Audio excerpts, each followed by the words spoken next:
कलयुग के अंत में जब पाप अपनी सीमा लांघ चुका होगा तब प्रकट होंगे कल की अवतार। उनकी मदद करेंगे 7 चिरंजीवी जो किसी श्राप या वरदान की वजह से कलयुग में धरती पर मौजूद हैं। हनुमान जी, ऋषि कृपाचार्य, परशुराम जी, महाबली, अश्वत्थामा, वेद व्यास और रावण के भाई विभीषण। भगवान कल्कि के साथ मार्कंडेय ऋषि और गणेश जी के धूम्रकेतु अवतार भी जुड़ेंगे और सब मिलकर लड़ेंगे अब तक के सबसे भयानक राक्षस के खिलाफ, कलि पुरुष के खिलाफ। पर कौन है ये कलि पुरुष? असुर राज बाली की अगुवाई में समुद्र मंथन कर रहा एक साधारण सा राक्षस सनातन समय चक्र का सबसे बड़ा विलेन कैसे बन उठा? आइए विस्तार से समझते हैं। राक्षस राज रावण की तरह ही राक्षस कलि की तारे भी ब्रह्मा जी से जुड़ती हैं।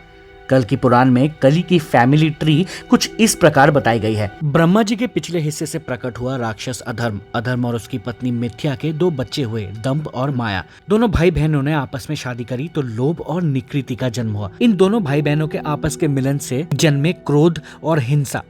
जिन्होंने आपस में शादी करी तो पैदा हुआ राक्षस कलि। एक बार देवराज इंद्र अपने हाथी ऐरावत पर एक राक्षस से लड़ाई में विजयी होकर आ रहे थे। रास्ते में उनकी मुलाकात महर्षि दुर्वासा से हुई। उन्होंने इंद्र को अपने गले से अपनी माला उतारकर भेंट दे दी। इंद्र ने उस माला को ऐरावत के गले में डाल दिया और ऐरावत ने उसे गले से उतारकर अपने पैरों तले रौंद डाला। अपनी दी हुई भेंट का अपमान देखकर महर्षि दुर्वासा को बहुत गुस्सा आया।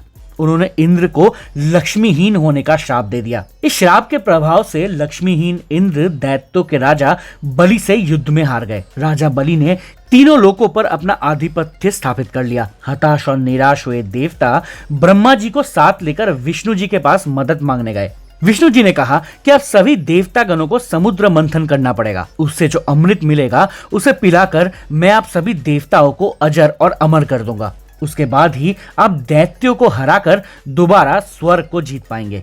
पर देवता ये काम अकेले नहीं कर सकते थे, उन्हें असुरों के मदद की जरूरत थी। विष्णु जी ने राजा बलि से मंथन में हिस्सा लेने को कहा और यह आश्वासन दिया कि जो भी धरती के गर्भ से निकलेगा वो देवताओं और असुरों में बराबर बांटा जाएगा। राजा बलि इस बात पर मान गए।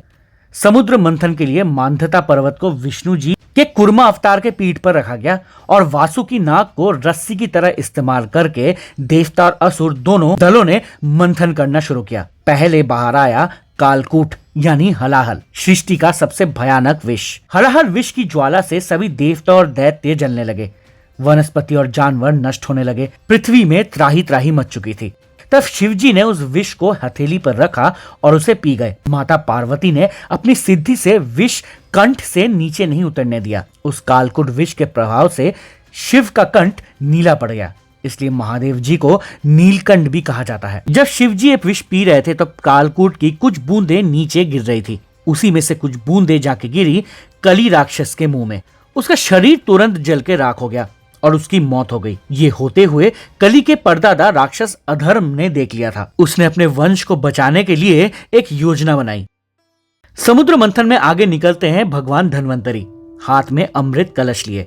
जब ये अमृत देवताओं में बांटा जा रहा था तो उसकी कुछ बूंदें क्षीर सागर में गिरी। अधर्म ने अपनी शक्तियों से जो कुछ अमृत की बूंदें धरती पर गिरी थी उसमें से थोड़ा राक्षस कलि के अवशेष को पिला दिया। अमृत पीते ही राक्षस कलि फिर से जिंदा हो गया। यहां से शुरू होती है राक्षस कलि के अमरत्व की कहानी।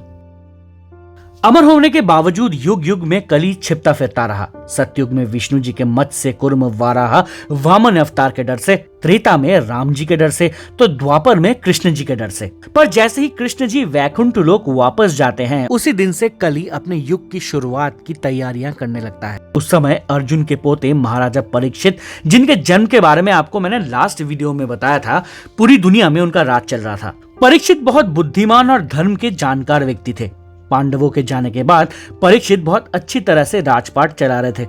एक दिन माता पृथ्वी गाय के रूप में राजा परीक्षित के साम्राज्य में भ्रमण कर रही थी। ये देखते ही राक्षस कलि ने एक चरवाहे का रूप लिया और गाय रूपी मां पृथ्वी को एक छड़ी से मारने लगा। तभी उस रास्ते से राजा परीक्षित जा रहे थे। गौ माता पर अत्याचार होते देख परीक्षित चरवाहे को रोकने गया। राजा को समझ आ गया था कि ये चरवाहा एक असुर है। वो अपना तलवार निकालकर उसे मारने ही वाला था कि राक्षस कली अपने असली रूप में आया और राजा परीक्षित से माफी मांगने लगा। कली ने कहा कि आपके राज्य में मैं पाप फैला नहीं पा रहा, पर कृपया मुझे रहने के लिए थोड़ी सी जगह दे दीजिए। राजा ने बहुत सोचा और कहा कि उनके जीवित रहते हुए कली कभी कलयुग की शुरुआत नहीं कर पाएगा, पर फिर भी जहाँ जहाँ धूत यानी छल, मद्यपान, वैश्यावृत्ति, हिंसा और सोना यानी गोल्ड हो, कली वहां रह सकता है। ऐसा कहते ही कली राजा परीक्षित के सोने की मुकुट में घुस गया, जहां से वो उनके दिमाग को अपने वश में कर सकता था। पर कलयुग शुरू करने में एक आखिरी काम बाकी था, एक धर्मप्रिय राजा से पाप करवाना। एक दिन राजा परीक्षित सैर पे निकले। घूमते घूमते उन्हें प्यास लगी। पानी ढूंढते हुए वो शमीक ऋषि के आश्रम पहुंचे। ऋषि उस समय ध्यान में लीन थे। राजा ने पानी मांगा पर ऋषि ने जवाब नहीं दिया। क्लांत और प्यासे राजा परीक्षित को ऋषि के इस व्यवहार से बहुत गुस्सा आया। कलयुग उनके मुकुट पर सवार था ही। परीक्षित ने निश्चय कर लिया कि ऋषि ने घमंड के चलते उन्हें उत्तर नहीं दिया है। पास ही एक मरा हुआ सांप पड़ा हुआ था। राजा ने अपनी तीर की नोक से उसे उठाकर ऋषि के गले में डाल दिया और हंसते हुए वहां से चले गए। शमीक ऋषि का श्रृंगी नामक एक पुत्र था। घटना के समय वो आश्रम पर नहीं थे। आश्रम लौटने पर उन्होंने अपने पिता के गले में मृत सांप को लटका हुआ देखा। गुस्से में श्रृंगी ने पिता के इस अपमान को देखकर हाथ में जल लेकर श्राप दिया कि जिसने भी मेरे पिता के गले में मृत सांप डाला है, 7 दिन के अंदर ही तक्षक नाग उसे काटकर मार डाले। ऋषि शमीक जब ध्यान से उठे तब उन्हें पूरी बात पता चली। वो समझ गए थे कि इसके पीछे किसी अप्रिय शक्ति का हाथ है, पर दिया हुआ श्राप वापस नहीं लिया जा सकता।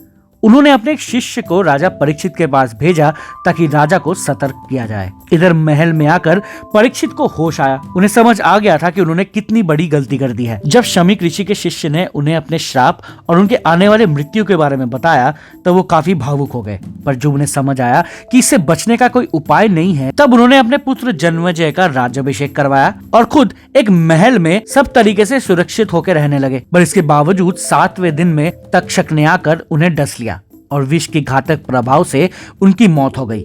परीक्षित की मौत के बाद कली को रोकने वाला कोई नहीं बचा। उसी दिन कलयुग की शुरुआत हुई। तब से लेकर राक्षस कली निरंतर दुनिया में पाप बढ़ाया जा रहा है। आगे चल के एक ऐसा समय आएगा जब राक्षस कली एक इंसान का रूप लेके अपने भौतिक शरीर को वापस पालेगा। जन्म लेगा कली पुरुष। पाप और बुराई के नशे में अधिकांश मानव जाति उसका साथ देंगे। तब इन सब से सृष्टि को बचाने, दुष्टों का दमन करने और धर्म की रक्षा करने आएंगे भगवान कल्कि। भगवान कल्कि के बारे में और उनके और कली पुरुष के युद्ध के बारे में जानेंगे इस 3 पार्ट के सीरीज की अगली और आखिरी वीडियो में। साथ बने रहिए। धन्यवाद।